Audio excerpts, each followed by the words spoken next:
បាទជំរាបសួរអតិថិជនហាងកង់ចាក់ងែទាំងអស់គ្នាបាទថ្ងៃនេះខ្ញុំកាត់បានកង់ Bianchi brand Italy មួយប្រភេទកង់គក់បាទហើយជាប្រភេទ size 50បាទជា size ដែលពេញនិយមជីបានពីកម្ពស់ 1.65 ដល់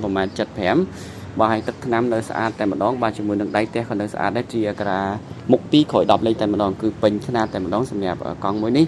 បាទហើយបង្គំរបស់វាជាមួយនឹងជង្គង់ក្តៅកូដអីហ្នឹងជាមួយ FFA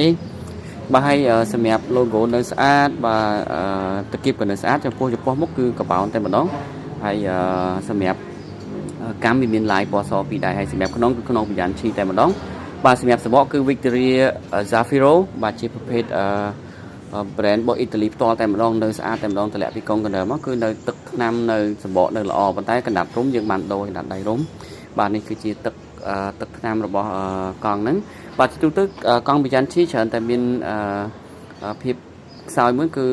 ទឹកថ្នាំពណ៌សគាត់ឡើងប្រហែលប៉ុន្តែវាជា original តែម្ដងបាទតួ UCI បិទ original តែម្ដងបាទហើយជាលោនៅខាងក្រោមមានទង់ជាអ៊ីតាលីហើយរត់តែពិសេសនោះគឺ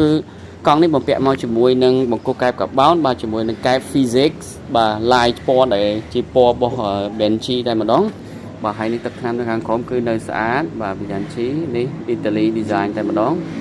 បាទហើយនេះ logo Bianchi គាត់នៅទីនេះបាទចឹងកង់នេះsize 50បាទជំរាបថាសមុខវិញគឺទីអាក្រាមកជាមួយឈ្នន់ពណ៌ក្រហមនេះពីធ្លាក់កុងកណ្ដើតែម្ដងចាយើងមិនធ្វើការដូរទេសម្រាប់ច្រវាក់ច្រាស់បន្តិចប៉ុន្តែវានៅប្រើបានបាទនៅស្អាតទាំងអស់ទាំង Derriere ទាំងអីបាទខ្នងក្រោយដូចគ្នាគឺឈុតតែម្ដងគឺប្រភេទខ្នងរបស់ Bianchi បាទសបក Victoria Zafiro បាទជារបស់ brand Italy តតែម្ដងនៅស្អាតទាំងអស់សបកសឹងតែនៅ 99% បាទនេះកែប Physics របស់គាត់អញ្ចឹងកង់នេះសឹងតែមិនបានប្រើផងនៅស្រុកជប៉ុនហ្នឹងគឺគាត់បានតម្លាក់កុងកណ្ដាលបាត់ទៅហើយ